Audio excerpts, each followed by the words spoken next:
What's going on, everyone, and welcome to the first episode of Game of Hearts. As per usual with my Let's Plays, I'm doing this completely blind. I don't know anything about it. As usual, there will be no music just for copyright reasons. So yeah, I don't know anything about this. I only looked at the pictures. I looked for the kind of like art style it is, and that's about it. So let's hit new game here, and let's see what Game of Hearts is all about.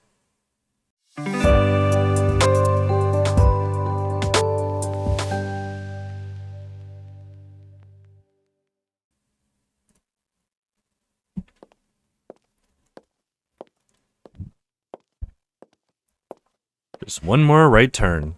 Then I'll get to see him again. Luckily, the streets here are always empty. It's been a week since last we met. I know we promised to meet next week, but I missed him a lot. This is the street where we first met. Does he even remember that moment? Already having to put a cut in. It's a humongous scene. A lot of sensuality, a lot of romance in it, expression of feelings, and definitely already influencing how she feels towards us. So yeah, we've just did some stuff. A genuine smile painted her lips. He likes me. I'm fond of you too, Red. More than you might think. If I said I loved him, he might be crept out by it. So this'll have to do. For now. She's like very insecure. Really doesn't want to scare him off. They kind of both are like the same kind of boat kind of thing. Just initial impressions though, I want to say that the graphics look pretty good. Like the visuals, the animations. I think it's really well done. Hopefully it looks good for you guys after the compression. I see. Glad we felt the same way. We probably should clean this up. That I agree with heavily. There you are. Astophiel's offspring. An unknown voice echoed from behind us. Whoa! A woman held a gun and stared at our bodies with disgust in her eyes. What the hell? This isn't anything personal. For the succession war, you must perish. Listen, I think you've entered the wrong home, ma'am. I can't make any careless moves. She's got her finger at the ready. Shut up. She pointed the gun right at my head, contempt thick in her voice. Hold on! I have no idea of what she just spoke of, but I knew from her eyes and her thoughts that she won't hesitate to pull the trigger. No, this won't do. The war hasn't begun, my dear Alistair. Tell your boss that we are not allowed to make any sneaky moves like this. Yet. Oh god, who's this guy? You finally showed your disgusting face. Get your hands off me. Another one appeared. This time, he carried a smile that never reached his eyes. Can't afford to lose one of my own so quickly, now can I? Leaving already? I have so much to tell you. Not interested. Fine. Tell your boss we'll duke it out once the war officially begins. When the war starts, I'll deal with you personally myself. That's a weird way of saying that. Could just said personally. This is a warning to all of you. Well, that's a good way to interrupt your lovemaking. What's going on? Who are you? You don't remember me? Then let's get to know each other one more time, shall we? Red, who is...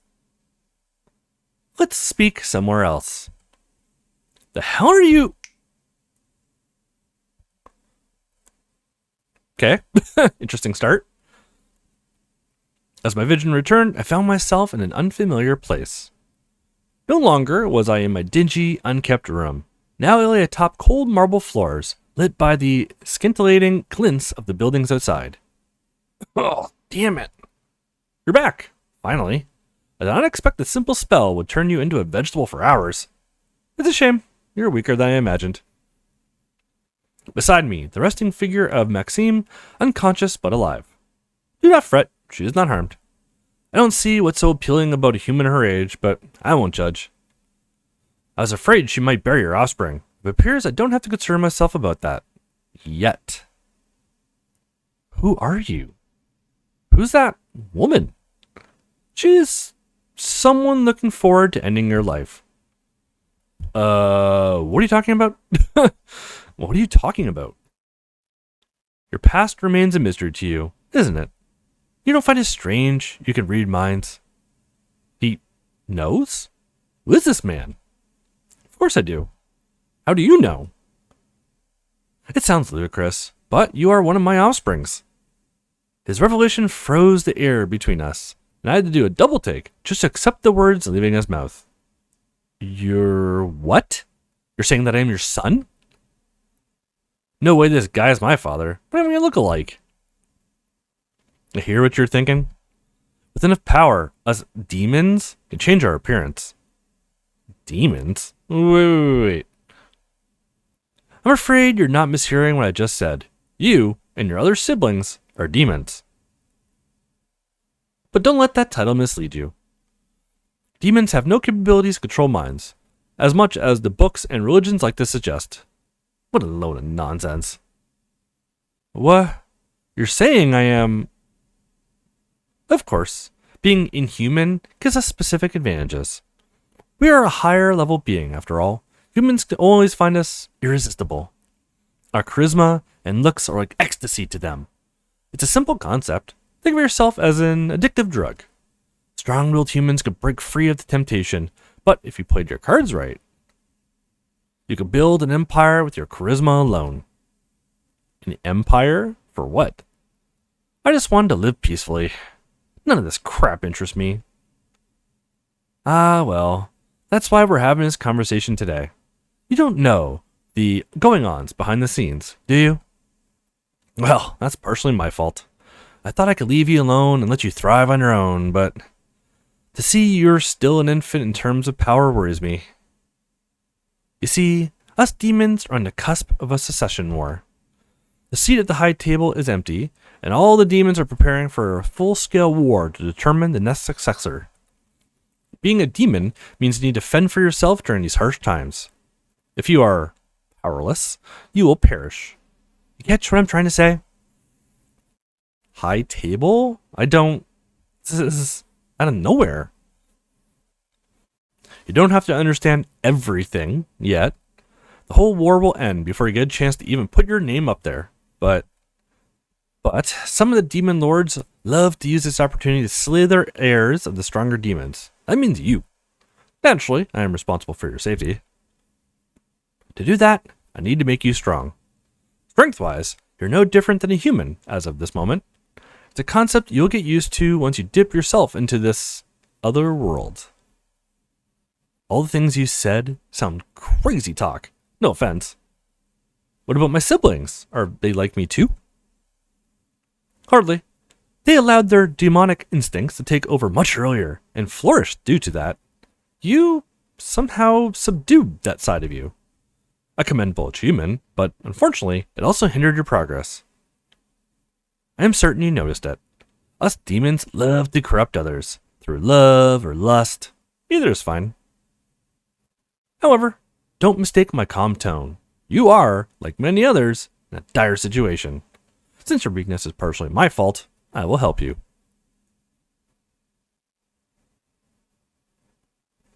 To do so, I have a proposition. You don't know anything about how demons acquire power. I can help you with that. Once you reach the stage where you don't need outside help anymore, you're free to do what you want on your own. Till then, allow me to guide you. Follow what I say and do what I wish. And if I refuse, then you'll die when the war begins.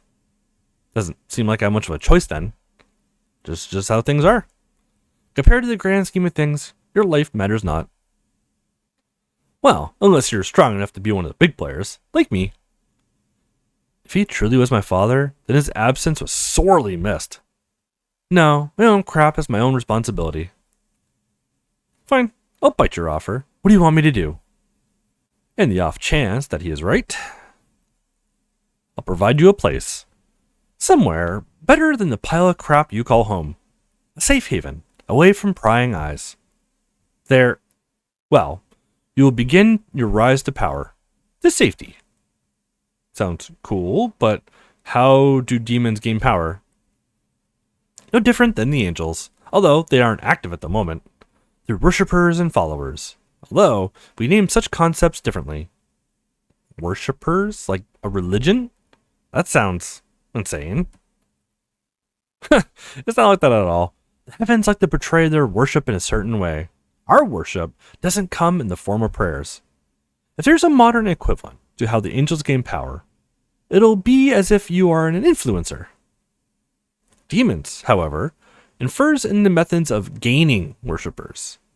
Those from the heavens own the right to beguile people into their cause with a quick brainwash. The first few so-called saints are brainwashed people commanded to spread the heavens' influence. Demons, we can't brainwash others. Our worship involves the matter of heart and temptation. To compensate, the amount of power we gain per person far, far supersedes the heavens. That's why history and esoteric scriptures always portray demons as beings of temptation. No chance anyone could see. Why not? No, yeah, that one. Sure. Funny. Who in their right mind would ever consent to handing themselves over to another being? You'd be surprised, child. Humankind has done far worse for less relevant reasons. Besides, they get something out of it too. We don't gain followers for free. Enough rant, back to the topic. About our methods. To aid in our conquest, we possess a charm that is irresistible to most humans. We give them pleasure not found elsewhere. Better than an aphrodisiac, more lethal than any drug humans have ever made. Get someone addicted enough, and they'll be yours and yours alone forever. So that's why Maxime felt the way she did. What this dude spoke of is not entirely crap. Women had always looked at me funny. I thought it was due to my scar, but now that he explained it. In her case, I strongly doubt she'll refuse your offer if you asked her to. Having her on your side will drastically hasten your strengthening process.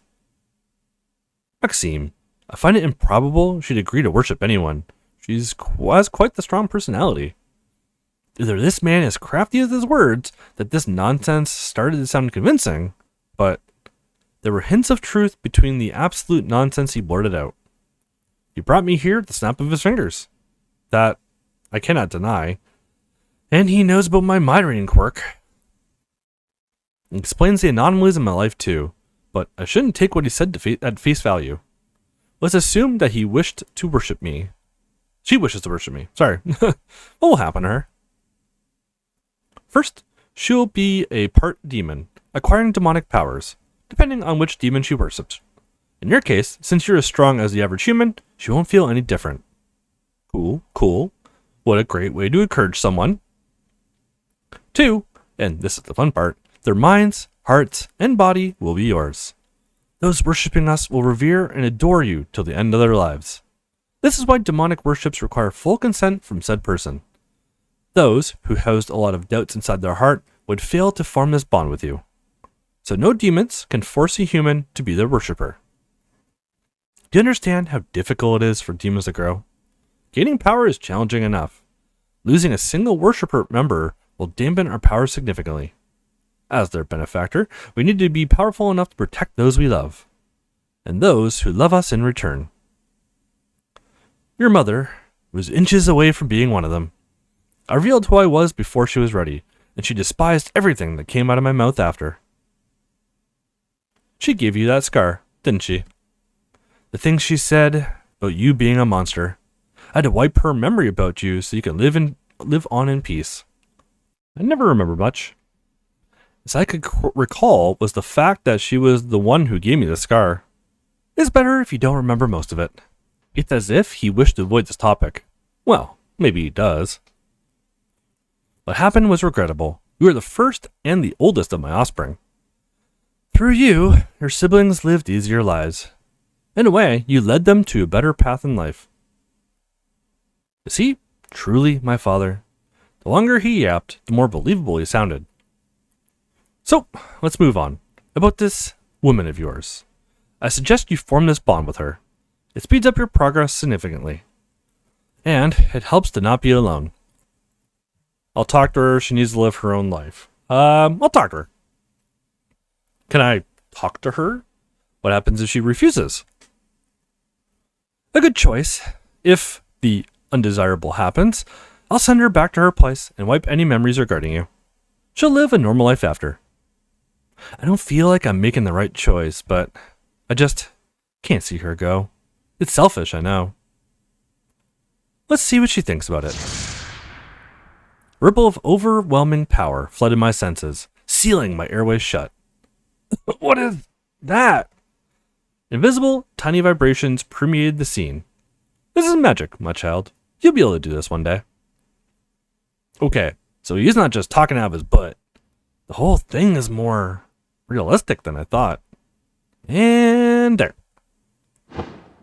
I'll leave you two alone. Talk things out. Once our conversation's over, call for my name. Astophiel. Astophiel? Now that is a demonic sounding. It sounds stupid as it is. He disappeared in the blink of an eye. Ooh, Red? What happened? Maxime? You finally woke up. Are you cold? A little. Where are we? She's still somewhat out of it. It'll take some time to explain what happened. Can you get up? I think so. Last thing we did was that. Does it hurt anywhere? No, I'm fine. Where are we? Great question. I'm afraid I don't have the answer to that. And the two people who appeared out of nowhere? Are we being kidnapped? Also, we're naked. Oh, you noticed? Of course I did. Maxine let out a stifled yawn. Her nonchalant attitude did put me at ease, but I was surprised that she took this bizarre situation so calmly. Are you not scared? I could be, but you don't look particularly shaken by this either. Should I be terrified? If so, please tell me. No, this is... How do I even explain it? All the things that Astophiel, my supposed dad, told me came straight out of nowhere. Maxime? I told her everything that had happened. From his origins and his revelations, one she still had a lot of doubt about. She huddled herself beside me, eyes staring at nowhere, watching the dark halls with thoughts running inside her head. Again, she didn't react as explosively as I thought she would. Hell, I didn't know the new information worse than she did. Well, she was also a lot more mature than me, so that made some sense. I left out the contract part for later. I want to see how she reacted first before going there. So that's why he's so damn irresistible. But if he's truly a demon, he's never acted like one. The more I see him, the more dependent I became. Even right now, my heart races when he's sitting beside me. Now I feel like crap if I somehow manipulated her into having feelings for me. That's not what I wanted from anyone, really. I wish for something real, something genuine from her. Maybe it's a mix of both. The sex was the best and perhaps unnatural, but the feelings I had blossomed not because of that. Do you recall how we first met? Of course. We were blackout drunk and were minutes away from being done stuff to. Luckily I was there. How long ago was that? Why are you asking me all this all of a sudden?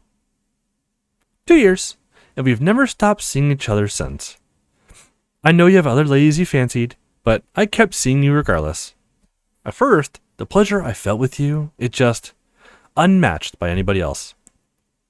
I bet the others would vouch for the same. That I can't deny. But you always put my needs first.